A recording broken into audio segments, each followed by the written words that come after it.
Buenas, soy José Rodríguez, médico interno de UTESA y estaré presentando mieloma múltiple. La presentación será a la doctora Javiela Tejada, hematóloga, oncóloga e internista, y aparte de eso una especialista a la cual admiro. En el índice tendremos lo siguiente: expectativas, generalidades, clasificación, epidemiología, cuadro clínico, características patológicas, estudios de laboratorio, estudios de imagen, diagnóstico, diagnóstico diferencial y pronóstico, tratamiento, respuesta al tratamiento y bibliografía. Cuando hablamos de expectativas, debemos tener las expectativas entre lo que es un generalista y un especialista en hematología claras. ¿Por qué? Porque debemos saber cuándo tratar y cuándo referir al paciente. Debemos entender lo que es fisiológicamente normal y esperado para un paciente en cuestión, ya que la medicina debe ser individualizada. Y debemos saber de ciertas poblaciones especiales. Por ejemplo, un niño que está sufriendo de desnutrición, que a lo mejor nos podemos dar cuenta de una forma muy evidente de que sufre de una anemia ferropénica y podemos reemplazar el hierro. Pero hay poblaciones donde no se ve una razón, no se ve un parásito que esté consumiendo hierro, no se ve que exista un problema de desnutrición, no se ve nada aparente. Debemos saber que ese es el momento donde debemos coger este caso y referirlo a hematología, a donde va a haber un especialista que, por mucho que nos guste la hematología, si se fijan, yo me la paso haciendo tintes, estudiando, etcétera, pero entiendo que hay limitaciones y debemos referir al especialista, al hematólogo, en el momento apropiado. En los últimos años han habido muchos avances en las ciencias básicas, en la bioquímica, en la inmunología, en la farmacéutica, que hemos logrado crear anticuerpos monoclonales, que hemos logrado crear diferentes quimioterapéuticos que han aumentado tanto la supervivencia como la calidad de vida en estos pacientes. Obviamente la mortalidad ha disminuido y la morbilidad también, pero hay un requisito y el requisito es muy importante. El requisito es que hace falta un diagnóstico temprano para la mayoría de los cánceres hematológicos, porque necesitamos diagnosticar de forma temprana para poder instaurar un tratamiento de forma temprana y por ende aumentar la probabilidad de que se logre una remisión de este cáncer, en caso de que sea un cáncer. Ahora, en el caso del mieloma, también tenemos este requisito. Ahora, generalidades. Vamos a hablar de algunas definiciones importantes.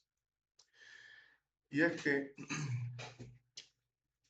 el mieloma múltiple es un subtipo de las discrasias de células plasmáticas, que no es nada más, la palabra discrasia viene del latín, que no es nada más que enfermedad, enfermedades de células plasmáticas. Y las células plasmáticas, ya que está ahí escrito, son células B especializadas que producen inmunoglobulinas.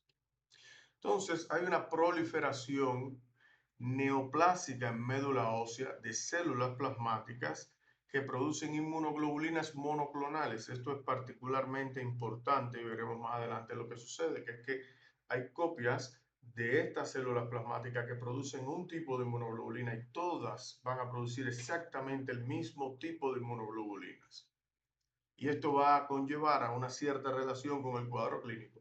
Entonces existe también algo importante que es una destrucción esquelética extensiva. Esto es una de las causas de morbilidad, porque estos pacientes al tener destrucción ósea, ya que es en la médula ósea que se forman estas células, empiezan a aumentar en tamaño y van ocupando espacio de médula ósea, quitándole terreno a otras formaciones de otras células y aumentan también a través del NFK beta, que después hablaré de eso, aumentan la actividad del osteoclasto destruyendo hueso. Y bueno, estos pacientes se quejan y tienen morbilidad porque al tener destrucción ósea, aparte de tener dolor, tienen una pérdida de la movilidad. Eh, Estas son lesiones osteolíticas que se pueden ver por imágenes. Va a disminuir la densidad ósea, por ende se ve osteopenia. Fracturas patológicas son personas donde no se espera una fractura tras la otra y se va viendo una fractura sin que necesariamente exista una razón detrás de ella que uno pueda decir, bueno, ok, por esto que fue la fractura, sino que aparecen casi que espontáneas o con algún tipo de trigger mínimo. Estos son dibujos que yo hice para tratar de hablar. Aquí se pueden ver en la tablet, que es algo que he decidido yo pintar porque me hace falta agregarlo. Entonces, usando el láser, aquí en esencia lo que quiero es hablar más o menos de la fisiopatología en general. Y aquí tenemos un hueso pintado por mí, no me juzguen. Y aquí se ve lo que es la médula ósea en el interior del hueso.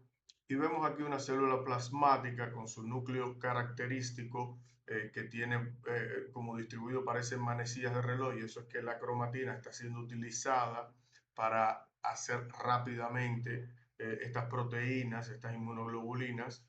Entonces ellas empiezan a ocupar espacio en el hueso. Si vemos aquí los progenitores, o sea, lo que sería la célula madre de esta línea, que tenemos el Common Lymphoid Progenitor, el progenitor linfoide común, que después se convierte en un linfoblasto o en una célula pre-B, después pasa a ser una célula B naive o naive es como hay una palabra en español como ingenua, ¿no?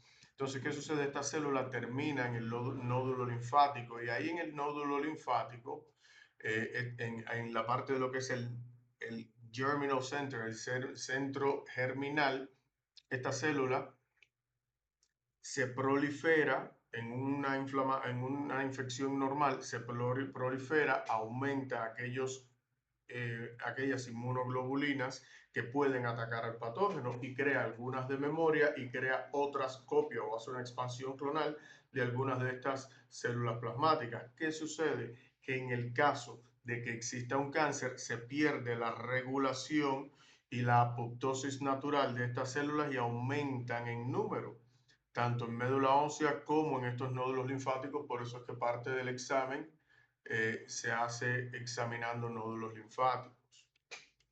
Aquí tengo otro dibujo que enseña de cierta forma lo que es la diferencia entre inmunidad innata, donde tenemos neutrófilos, macrófagos, células dendríticas, o sea, células que presentan antígenos que vienen y le presentan a la T helper 0, que es una célula T inmadura o naive, le presentan antígenos y dependiendo de cómo reacciona esta célula T al antígeno, puede o producir interleucina 4, estimulando la T helper 2, que es una CD4, y esa estimularía a la proliferación de células B. Y estas células B eventualmente se convertirían o proliferarían otras células plasmáticas, ¿no?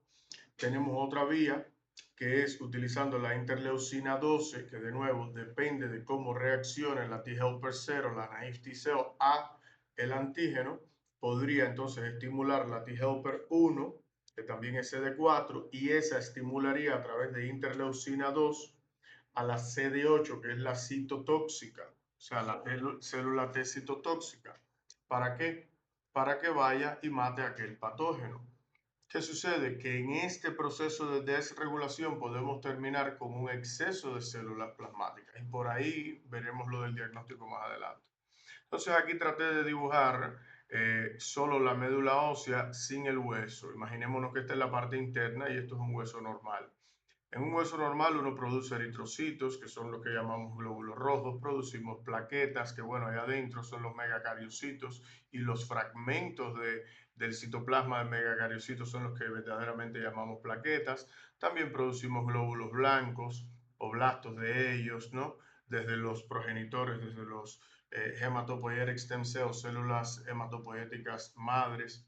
¿Y qué sucede? Cuando tenemos una sobreproducción, digamos que estas células mal pintadas, que se ve aquí, son las células plasmáticas en la médula ósea, ellas ocupan todo ese espacio. Al ocupar todo ese espacio, ¿qué tenemos? Tenemos que también ahí hay que producir eritrocitos. Y si las células plasmáticas están ocupando el espacio, ahora vamos a tener que una disminución de eritrocitos. O sea, este es el paciente que a lo mejor como médico general le diste hierro, y no mejora la anemia. Este es el paciente que a lo mejor no tiene razón por la cual tener una anemia y por eso deben ir a los hematólogos, ¿no? Entonces, por esta razón, estamos ocupando el espacio y no podemos producir los suficientes eritrocitos, vamos a tener anemia. Si no podemos producir plaquetas, porque de nuevo no podemos producir megacariocitos en la médula ósea, ¿qué vamos a tener? Trombocitopenia. Y trombocitopenia, o sea, pocas plaquetas. ¿Cuál es la función de las plaquetas? Ayudar a agregarse a crear un parche e impedir el sangrado. Bueno, teniendo pocas plaquetas podemos eventualmente tener sangrados o signos de sangrado, extravasación, petequias o sangrados en múltiples órganos dependiendo de la concentración de plaquetas. Típicamente por debajo de 20.000 o 10.000 pueden haber sangrados ya espontáneos. Entonces, también vamos a tener una disminución de otros glóbulos blancos. ¿Por qué? Porque tenemos estas células plasmáticas ocupando la médula ósea. Y si los glóbulos blancos lo que hacen es producirnos inmunidad, producirnos defensas, y estas defensas caen, ¿qué vamos a tener? Infecciones recurrentes. O sea, el caso o el cuadro clínico se deriva de entender la fisiopatología del mieloma múltiple. Entonces tenemos daño por citocinas. Las citocinas, acuérdense, son cuestiones como esto. El NFK-beta, la interleucina 4, la interleucina 12, por ejemplo, la 1 aumenta la fiebre, el TNF, Tumor Necrosis Factor, o sea, son mecanismos de comunicación celular que conllevan a mantener y a sostener la inflamación y por ende va a haber daño por citocinas. Reemplazo de médula ósea tanto por el exceso de células como por la activación de osteoclastos. Producción descontrolada de anticuerpos monoclonales, o sea, acuérdense, todas estas células que se ven aquí son células que en esencia son clones y produciendo anticuerpos que son idénticos y esos anticuerpos en un número aumentado con cadenas ligeras, por ejemplo, se pueden ver las proteínas de Bence-Jones, pero también estas proteínas en todos lados del cuerpo conllevan a que amiloidosis y a acúmulos de proteicos que pueden hacer daño en los tejidos en los que se puedan encontrar. Entonces, más fisiopatología, me disculpan que lo escriba a veces en inglés, podemos ver deposición de anticuerpos, que es lo que previamente mencioné, cadenas ligeras en la orina, o sea, proteínas de Bence-Jones, y por la activación de osteoclastos, que ya mencioné, va a haber un aumento del calcio en el suero, porque el calcio es parte de tanto la hidroxiapatita, las diferentes componentes óseos, o de las sales o los minerales en los huesos, y al haber resorción ósea se libera este calcio sale a la sangre. Y también tendríamos amiloidosis, que no es nada más que acumulación de proteínas en tejidos donde no deben estar. Aquí podemos ver lesiones líticas en huesos largos. Aquí se pueden ver, aquí también podemos ver en la columna vertebral. Aquí podemos ver un plasmacitoma, o sea, un tumor que produce células plasmáticas. Y entonces aquí esto que dice, esto no es nada más que una electroforesis de proteína donde se pone una carga negativa en un lado y una positiva en el otro. Como las proteínas tienen carga negativa, se mueven hacia el lado positivo, o sea, en este lado se pone positivo. Y las proteínas hacen así, se van moviendo tanto por carga como por la masa que tienen. Entonces estas manchas no solo prácticamente lo que significan es la concentración de proteínas de diferentes tipos, tanto acorde con su peso y su carga. Entonces se ven en un gel, para que ellas puedan viajar, se ponen en un extremo, se ponen los electrodos y ellas van viajando en ese gel y los diferentes patrones que crean nos enseñan lo que es normal y lo que no. Entonces esto es un patrón típico de una persona normal y en el área gamma típicamente se ven un área gris así porque eso significa que hay diferentes tipos de proteínas gamma. En el caso de un paciente donde se está manifestando la enfermedad de mieloma múltiple, se ve que hay una sola barra, o sea, aquí está enseñando un solo tipo de proteína o inmunoglobulina, que es una proteína, pero en este caso una inmunoglobulina de un solo tipo en particular, y aquí se puede evidenciar lo mismo, podemos ver este pico gamma, que es muy específico. Y eso es lo que conlleva problemas, porque aquí, por ejemplo, tenemos diferentes tipos de inmunoglobulinas que nos pueden ayudar a defendernos ante una infección. Aquí tenemos un solo tipo de inmunoglobulina, o sea, podemos verlo como que aquí hay un arsenal para defendernos y aquí tenemos solo una herramienta de defensa. Siguiendo con generalidades, la sospecha diagnóstica es una más de las siguientes presentaciones. Dolor óseo con lesiones osteolíticas, lo que prácticamente vimos. Muchas veces es un incidentaloma, o sea, se descubre de forma rutinaria. Y un aumento de proteínas, de concentración de proteínas en suero o en la orina, como mencionamos Benz-Jones. Y signos y síntomas sistémicos sugestivos de malignidad, o sea, lo típico que se ve en malignidad. Pérdida de peso, falla del sistema inmunológico. En el caso de todo lo que tiene que ver con inmunología, con linfomas, con células de la sangre, células blancas, se piensa en síntomas B, que es pérdida de peso, night sweats, infecciones, cosas de esa índole. Entonces, aquí seguimos viendo, vemos que el aumento de calcio, que ya lo mencioné, y daño renal agudo tanto por el depósito de cadenas ligeras, ¿no? Como el aumento de calcio, que hace calcificaciones renales. Ahí no lo escribí, pero eso es parte de clasificación de las discrasias de células plasmáticas. Existe una que se llama gamapatía monoclonal de significado incierto, MOGUS, que en un pequeño por ciento pueden progresar a ser un mieloma múltiple, pero no siempre. Entonces eso hay que tenerlo dentro de la mente como una posibilidad, porque este tipo de pacientes deben tener seguimiento por hematología. Y el mieloma múltiple, que es un subtipo de lo que ya dije arriba, amiloidosis de cadenas ligeras, plasmacitoma solitario como en la imagen que enseñé previamente, o macroglobulinemia de Waldenström, que es en esencia semejante, pero en este caso se produce una inmunoglobulina grande. La enfermedad de cadena pesada y el síndrome de POMS, que es polineuropatía, organomegalia, endocrinopatía y monoclono gamopatías, que es esto mismo que estamos viendo, y cambios en la piel. Epidemia. Bueno, la realidad es que es poco común, pero es alrededor del 1 o 2% de todos los cánceres, pero menos del 17% de las malignidades hematológicas, o sea, es la segunda malignidad hematológica más común. Afecta más a hombres que mujeres, o sea, aquí tenemos un ratio o una tasa de 1.4 a 1, y a afroamericanos más que a otros grupos, 2 o 3 veces más, y la incidencia es alrededor de 7 diagnósticos nuevos por cada 100 habitantes. La edad media de diagnóstico es de la sexta a la séptima década de la vida. Alrededor del 10% de los pacientes diagnosticados pueden ser menos, o sea, pueden ser diagnosticados a menos de 50 años, por debajo de los 50 años, y alrededor de un 2% por debajo de los 40 años. Siguiendo en la epidemiología y pensando en factores de riesgo, tenemos que existe una proporcionalidad o una relación directamente proporcional con el índice de masa corporal.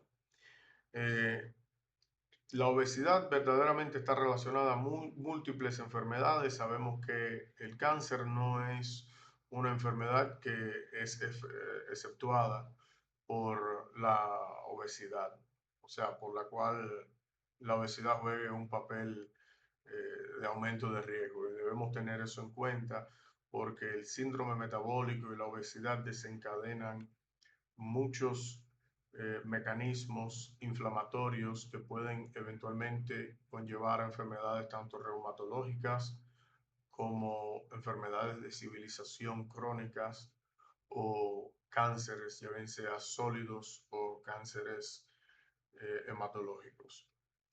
Entonces, también tenemos que exposición como otro factor de riesgo, aparte del índice de masa corporal, es exposición a ciertos herbicidas como el agente naranja o a radiación, a benceno, que Michael Faraday trabajó y descubrió prácticamente el benceno. El mogus, que es la monoclono gammopathy of undetermined significance. Ahorita lo dije en español, ahora tengo que decirlo en inglés porque lo escribí en inglés, a veces hago el switch. Pero bueno, esta enfermedad es un factor de riesgo para producir mieloma múltiple. Y bueno, digo enfermedad, pero técnicamente no es una enfermedad porque no viene acompañado de un conjunto de signos y síntomas fuertes. O sea, típicamente esto se encuentra haciendo un estudio en la persona, pero no es la cantidad de células plasmáticas no excede un 10%, pero eso lo veremos más adelante. Entonces, existe una relación familiar, como se ha visto en este estudio, en el Genome-Wide Association Study, que existen algunos genes, 3 en el brazo corto del 22 y en 7 brazo corto 15.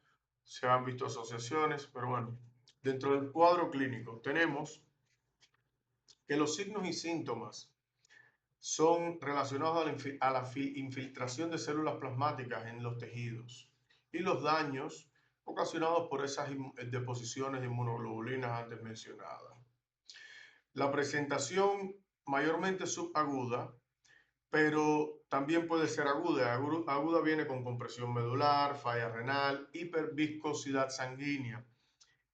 La hiperviscosidad sanguínea es importante porque forma parte de uno de los tres o una de los tres pilares de la triada de Virchow, que decía que hipercoagulabilidad de la sangre y la coagulabilidad de la sangre está relacionada a la viscosidad. O sea que la hiperviscosidad sanguínea se puede relacionar con uno de los tres pilares de Virchow, el otro es el daño endotelial y el otro el estasis o la falta de flujo sanguíneo que se puede dar, por ejemplo, en el caso donde existe el flujo turbulento como en una aurícula en fibrilación. Cualquiera de estos tres puede conllevar a que se forme un trombo, o sea, esta presentación debemos entender que puede ser una presentación que puede venir con algún derrame, puede venir con un infarto agudo del miocardio, aunque sean presentaciones que uno pueda decir a lo mejor no es tan típico, pero es una posibilidad dado que tenemos un cambio en la viscosidad sanguínea. Entonces también tenemos lo que le llamamos CRAB, que es evidencia de daño orgánico, donde la C se refiere al calcio, o sea, el calcio elevado. Tenemos la R de crab o cangrejo, ¿no? Que es de el daño o la insuficiencia o falla renal. Tenemos la anemia, A para anemia, y la B de bone en inglés, o como yo quise poner aquí, hueso, de hueso,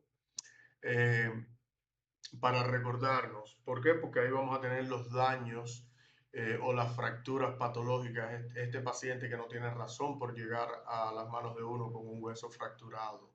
Siempre debemos pensar en, bueno, ¿qué puede estar causando estos daños de forma continua en los huesos? Y hacer un estudio radiológico, hacer un estudio, un hemograma donde podemos ver, como antes mencionamos, los números de células y más o menos irnos orientando, aparte de hacer un frotis sanguíneo como vamos a mencionar más adelante. Entonces, ese cuadro clínico que vamos a seguir expandiendo aquí, ahora utilicé un estudio para tratar de hacer así y crear una distribución por frecuencia de los diferentes síntomas. Entonces podemos ver que esto es un análisis de 1027 pacientes que presentaron la siguiente distribución de síntomas, los más comunes y los menos comunes, que eran por debajo de un 5%. Entonces, dentro de los más comunes teníamos anemia normo, alrededor de un 73%, dolor óseo, tiene mucho sentido, la creatinina aumentada y fatiga y debilidad generalizada y aumento del calcio y pérdida de peso, las cosas que hemos ya de cierta forma mencionado. Menos comunes, parestesias, tiene sentido por el calcio aumentado, hepatomegalia, esplenomegalia y linfadenopatía. O sea, todo esto puede ser parte de. Y fiebre, obviamente, síntomas B. Aquí podemos ver una persona dibujada que nos puede ayudar a pensar en muchas de las cosas. O sea, podemos ver lesiones líticas en el cráneo, que creo que tengo una imagen más adelante. Aquí vemos lo que antes mencionamos de la gamapatía monoclonal, donde vemos las proteínas gamma aumentadas en un pico aquí. Infecciones múltiples que típicamente se ven de forma respiratoria porque, bueno, eso es extremadamente común que cualquiera se pegue a uno tosiendo. Fracturas patológicas, o sea, fracturas sin prácticamente nada que las cause. Proteinuria porque estamos perdiendo proteínas ya que tenemos un daño renal. A nivel de riñón tenemos estas fenestraciones y las fenestraciones se van abriendo y van perdiendo parte de la capacidad que tienen de hacer una carga negativa, que ya que esa carga negativa repele la carga negativa general de las proteínas, pero eso se va perdiendo y se van perdiendo proteínas. Vemos púrpura en la piel, que no es nada más que un signo de extravasación. Y el fenómeno de Raynaud, que es que vamos a ver una coloración diferente en los dedos por la oclusión selectiva de vasos sanguíneos pequeños. Y anemia, leucopenia, trombocitopenia, que es lo de esperarse, porque bueno, van a haber lesiones y ocupación por estas células cancerígenas dentro de ese espacio óseo. Cuando hablamos de la hiperviscosidad, podemos tener sangrados en la retina, que eso es un gran problema porque estos pacientes pueden perder la visión. Vamos a tener bruising, o sea, hematomas en la piel, eh, falla cardíaca, por lo que antes mencionamos, e isquemia cerebral. O sea, esto en esencia no tenemos que recordarlo directamente así, sino entender el concepto. Y el concepto es hiperviscosidad sanguínea. Hiperviscosidad sanguínea va a conllevar a daños en cualquier órgano diana, siempre y cuando se cree un evento oclusivo en ese órgano secundario, o en el vaso que va a ese órgano secundario a esa hiperviscosidad. Entonces, amiloide, bueno, depende de dónde se ubiquen estas placas amiloides o estas proteínas amiloides, porque estas proteínas amiloides a nivel del corazón, por ejemplo, pueden causar una cardiomiopatía restrictiva. Entonces depende, alrededor del ojo sí podemos ver ojo de panda, podemos ver en los riñones síndrome nefrótico, síndrome del túnel carpal, etcétera, pero depende de dónde se ubiquen. Entonces siempre tenemos que tener eso en mente de que cada paciente va a ser muy diferente. Entonces aquí podemos seguir viendo lo que hablamos de las proteínas de Bence-Jones. En la médula ósea aquí se puede ver un 0.30% de células plasmáticas o de células de plasma, que es algo de lo que tiene que ver con el diagnóstico que veremos más adelante. Y bueno, lo que se ve en los exámenes de sangre, que lo veremos más adelante también. Entonces, características patológicas típicas. Bueno, tenemos las proteínas monoclonales. Y estas proteínas monoclonales M, ¿no?, son secretadas por células plasmáticas malignas. ¿Qué hallazgos vamos a tener? Bueno, las proteínas de Bence-Jones que mencionamos y cadenas ligeras, gamma o kappa, excretadas en la orina o detectadas en suero.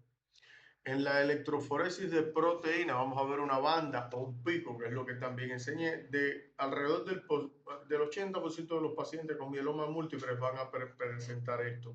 Por eso es que el diagnóstico no es de que solo esto o solo aquello, es un conjunto de requisitos que ya veremos. Entonces, esto no es específico. En la electroforesis de proteínas no hay necesariamente un tipo de inmunoglobulina, puede ser cualquiera. Típicamente puede ser IgG, IgA o IgM, pero no hay un tipo en específico. Eso va a variar mucho de paciente a paciente. Y la electroforesis con inmunofijación de suero es un poquito más específica. Esta sí nos puede decir el tipo de proteína M, pero la que es de banda o pico, esa no. Esa solo nos dice, mira, hay aquí, ya. Pero esta no cuantifica, o sea, depende de la prueba que hagamos. Y aproximadamente menos del 2% de la población es hiposecretor o no secretor, o sea, pacientes que tienen esta condición. Hiposecretor o no secretor de células plasmáticas que secreten inmunoglobulinas. Entonces, de estudios de laboratorio, ya mencionamos que tenemos la electroforesis de proteínas, tanto de suero como en orina. Y tenemos artefactos. Hay ciertos artefactos que interfieren con la precipitación, creando los siguientes cambios falsos. Y eso es importante saberlo. Y también tenemos el frotis sanguíneo, que es un estudio de laboratorio que uno hace en la clínica, y yo tuve la suerte de poderlo hacer con la doctora Javiela Tejada, y fue una experiencia, bueno, que al final yo hasta aquí en mi casa ando tiñendo y haciendo estudios con mi sangre para aprender un poco más. Y resulta que estos frotis sanguíneos se pueden hacer en la práctica clínica, en la misma oficina, con el paciente. Ya uno puede tener una idea por solo extraerle en unos segundos una gota de sangre y teñirla con sustancias como estas. En unos segundos uno puede tener una idea de qué puede ser que esté sucediendo con este paciente. Claro, hay otras herramientas de las cuales nos vamos a auxiliar, pero esta no deja de ser una herramienta fácil, rápida y que nos habla mucho en cuanto al posible manejo y diagnóstico de un paciente con una enfermedad hematológica. Entonces, los artefactos que vamos a tener por esta misma precipitación de estas proteínas van a ser el HDL bajo, la bilirrubina que se puede ver alta, también podemos tener el fósforo inorgánico alterado. Dentro del frotis podemos ver algo que es en alrededor de más del 50% de los pacientes podemos ver una formación de Rouleaux, que no es nada más que los glóbulos rojos apilados, que creo que tengo imágenes más adelante. En alrededor del 20% de los pacientes podemos ver una leucopenia, o sea, una disminución. Y claro, todo esto es dependiente del tiempo, cuando veamos a este paciente, porque si ha progresado mucho el mieloma múltiple, la destrucción ósea ha sido masiva, puede ser que veamos una leucopenia en esos pacientes, ¿no? Que ya ha pasado más tiempo. O sea, esto depende mucho de qué tiempo ha transcurrido desde que la persona ha comenzado a tener el mieloma múltiple, ya bien sea diagnosticado o no, y si ha sido tratado. Y una trombocitopenia, de nuevo, en alrededor de un 5% de los pacientes, pero de nuevo depende del tiempo. Aquí podemos ver estas células plasmáticas, el tamaño típico que tienen. Esto es un aspirado de médula, y algo que es crucial para el diagnóstico es que la cantidad de células plasmáticas sea más del 10% de las células en un campo de alta potencia, un high power field, en este caso de médula ósea. Entonces, estudios de laboratorio, tenemos el aspirado y la biopsia de médula ósea. O sea, el aspirado, lo que sacamos es un fluido semejante a la sangre, o sea, donde se empieza a formar la sangre dentro de la médula, ¿no? Y médula ósea como tal, la parte de hueso. La biopsia se saca ese pedazo de hueso ahí también, ¿no? Entonces ahí tenemos que tener más de 10% de células plasmáticas, y si utilizamos citometría de flujo multiparamétrica, que no es nada más que, imagínense que saquemos ese fluido de la médula ósea, que es como sangre, ¿verdad? Ósea, lo ponemos en un sistema que tiene la capacidad de sacar célula por célula, y utilizando luz y la refracción de la luz puede decir: esta célula es un glóbulo blanco de tal tipo, esta célula es un glóbulo rojo de tal tipo y mide tanto. Entonces, por eso se llama citometría, porque mide las células, y es de flujo, porque lo que hace es que canaliza las células creando un flujo donde va mirando una por una y va analizando, utilizando estos parámetros físicos de la célula, va analizando cada una de sus características. Y en esencia esto es lo que nos puede ayudar a establecer la clonalidad de estas células plasmáticas. Entonces, parámetros que vamos buscando, y por eso se dice multiparamétrica, porque vamos buscando estos clusters of differentiation, estos CD, que no son nada más que proteínas expresadas en la superficie de estas células plasmáticas, que nos permiten identificarlas dentro de grupos de ellas que contienen un cierto conjunto de características semejantes. Entonces, aquellas que contienen CD38, 45, 56, 19 y proteínas kappa y lambda tienden entonces a ser el tipo de célula que estamos buscando aquí. Por eso es que esto se busca con la citometría de flujo que nos permite identificarlos. Entonces, ¿qué estudios de imágenes hacemos? Las imágenes normalmente se prefieren transversales, pero de nuevo, esta parte depende mucho del entorno en el cual uno se encuentre. Obviamente hay hospitales que tienen de todo, como por ejemplo la Unión Médica, un hospital que tiene lo habido y por haber de estudios imagenológicos, y ahí uno haría el mejor estudio posible, pero en algunos casos no tenemos casi nada disponible si estamos en algún sitio rural, y hay veces algo tan simple como una radiografía nos puede auxiliar y un hemograma como para tener una idea y por lo menos al menos hacer así referir al paciente. Por eso digo esto antes de entrar en el tópico, en el tema de los estudios de imagen, porque aunque existan estudios de imágenes avanzados, altamente tecnológicos, siempre debemos tener en cuenta que a veces con algunos estudios simples podemos al menos tener una idea y canalizar a tiempo al paciente. Entonces, las imágenes se prefieren transversales o radiografías simples para detectar la afección ósea de estos pacientes que estamos evaluando que tengamos una sospecha de un mieloma múltiple. La tomografía computarizada sin contraste nos puede ayudar mucho también en cuerpo entero haciendo un rastreo, tratando de buscar en sitios de la columna vertebral, de huesos, del cráneo, etcétera, pequeñas lesiones.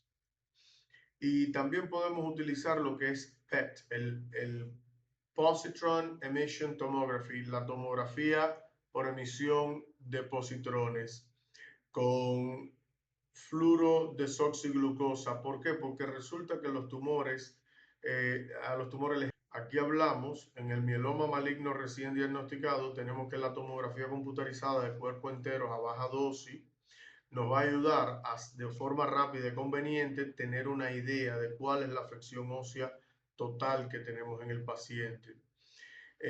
Si tenemos un mieloma maligno latente sospechoso, podemos entonces hacer en esencia lo mismo, pero utilizar resonancia magnética para confirmar la ausencia de estas lesiones, porque ya estamos mirando más al tejido óseo suave, la parte interna. También si tenemos una sospecha de una enfermedad extramedular, ahí entonces podemos utilizar, por ejemplo, el PET scan que mencionamos previamente. A continuación les voy a enseñar una imagen de lesiones líticas en el cráneo. Entonces, diagnóstico. Tenemos criterios para el diagnóstico. Y estos criterios están dados por el International Myeloma Working Group Criteria. En esencia piden un criterio del grupo A y uno del B. Los grupos son inventados por mí, los puse así yo para simplificar. Entonces, el grupo A, en el grupo A tenemos los siguientes criterios. Células plasmáticas clonales, más del 10%. O sea, esto en realidad son los criterios que ya estaban, lo que pasa es que yo me refiero a la forma en la que lo escribí, ¿no? Esto de crear grupo A, grupo B. Esto lo hice para simplificar. Entonces tenemos también dentro de ese grupo A, plasmacitoma encontrado y probado con biopsia en cualquier sitio que lo encontremos con imagen, ¿no? Uno de esos dos son opciones del grupo A, o sea, cualquiera de estos dos, solo uno de las requerimos. Entonces, del grupo B, uno del B. ¿Y cuál es, qué es lo que tenemos en el B? Presencia de impedimento funcional o daño orgánico, CRAB, lo que habíamos mencionado, del calcio, el daño renal, la anemia, las lesiones óseas, etc. Uno de que se vea presencia de impedimento funcional. Entonces, diagnóstico diferencial. Bueno, obviamente otras discrecias plasmáticas tienen que estar dentro del diagnóstico diferencial. ¿Qué más? Un carcinoma metastático, una plasmacitosis reactiva, que se puede ver en caso de alguna infección particularmente viral. Dentro de las discrecias plasmáticas tenemos el MOGUS o el MGUS, que nunca vamos a tener proteínas por encima de 3 gramos por decilitro, siempre van a estar por debajo de 3. Las células plasmáticas en médula ósea van a estar por debajo de un 10%. Va a haber ausencia de CRAB.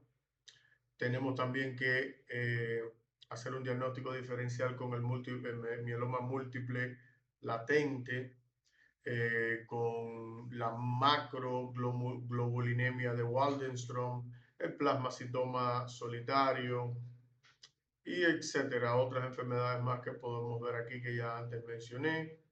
Y del CRAB ya había mencionado lo que era también. Del diagnóstico diferencial, aquí hay un cuadro que puedo mandarle la diapositiva después para que lo lean, pero en esencia vemos que, por ejemplo, la proteína M monoclonal en el mieloma múltiple va a estar por encima de los 3 gramos, que eso es importante porque el MGUS, MOGUS, va a estar por debajo de 3 gramos. Ya por aquí podemos auspiciarnos de algo para que nos vaya guiando y así sucesivamente.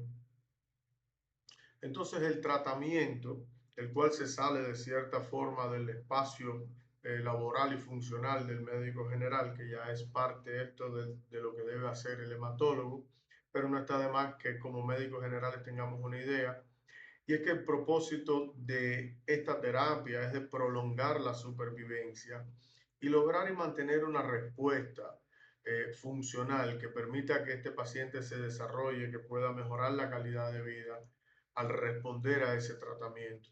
Entonces, la elección de la terapia que va a ser utilizada depende del primer paso. El primer paso es lo fundamental y no es nada más que estratificación del riesgo. Hay que estratificar a este paciente. Si el riesgo es alto, hay que hacer, por ejemplo, en uno de los casos, si hay una translocación 4-14 o 14-16 o alguno de estas asociaciones genéticas, tenemos un caso de riesgo alto, o si los niveles de lactato deshidrogenasa son más de 2 veces el nivel superior al normal de la institución en la que estemos, porque, claro, obviamente la institución tiene rangos normales dentro de una población. Entonces, el LDH se ve muchas veces directamente proporcional, o sea, relacionado de forma directamente proporcional a muchos de estos cánceres, como por ejemplo a los linfomas, etcétera, que puede hablar de qué tan mala sea la progresión. Entonces debemos tener esto en cuenta.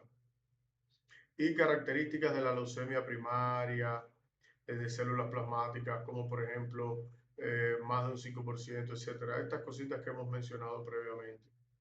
Y el riesgo estándar también, o sea, tenemos que estratificar los riesgos altos, riesgo estándar, y basándonos en eso, entonces elegimos la terapia.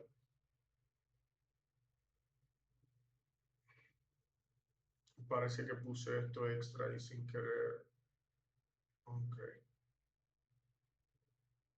Ya, paso 2. Entonces, al paso 2 ahí determinamos si se puede trasplantar. Eso es algo importante. En algunos de estos pacientes puede ser que encontremos un match de HLA y MHC y podamos hacer algún tipo de trasplante de otra persona o un trasplante autólogo de células hematopoieticas.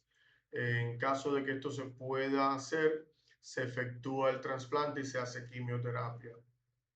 Si el paciente no es candidato, entonces lo que hacemos es lo siguiente. Seguimos el esquema. Si el paciente es de alto riesgo y no es elegible para el trasplante de células, entonces lo que hacemos es de 8 a 12 ciclos de un conjunto de agentes quimioterapéuticos, como podemos ver aquí. Si el paciente es de un riesgo normal y no es elegible para un trasplante, pero el paciente, aquí dice, the patient frail, el paciente es débil, si decimos que no está débil, entonces le hacemos de 5 a 6 ciclos o un total de 8 a 12 ciclos, igual de un conjunto de agentes quimioterapéuticos. Si el paciente está débil, entonces también se le hace un conjunto de ciclos, pero en este caso se eligen ciertos fármacos que disminuyan el riesgo de complicaciones en ellos. En esencia, lo que se trata de hacer es ver si se puede hacer un trasplante autólogo.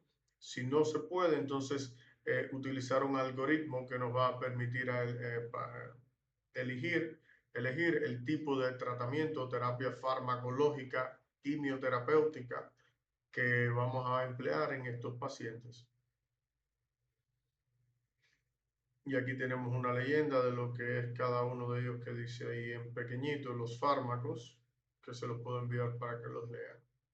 Entonces, desde que tengamos al paciente en tratamiento, debemos saber cómo le está yendo entre un ciclo y el otro. Entonces, ¿cómo sabemos cómo le está yendo al paciente? Bueno, una electroforesis de proteínas, si disminuye la cantidad de proteínas que está formando el paciente en estas células plasmáticas y disminuyen las células plasmáticas, podemos entonces decir que el paciente está teniendo una buena respuesta al tratamiento, y si los signos y síntomas también disminuyen, o si vemos que el efecto adverso de estos fármacos está en el mínimo y estamos teniendo resultados, nos vamos dando cuenta de que estamos teniendo una respuesta al tratamiento.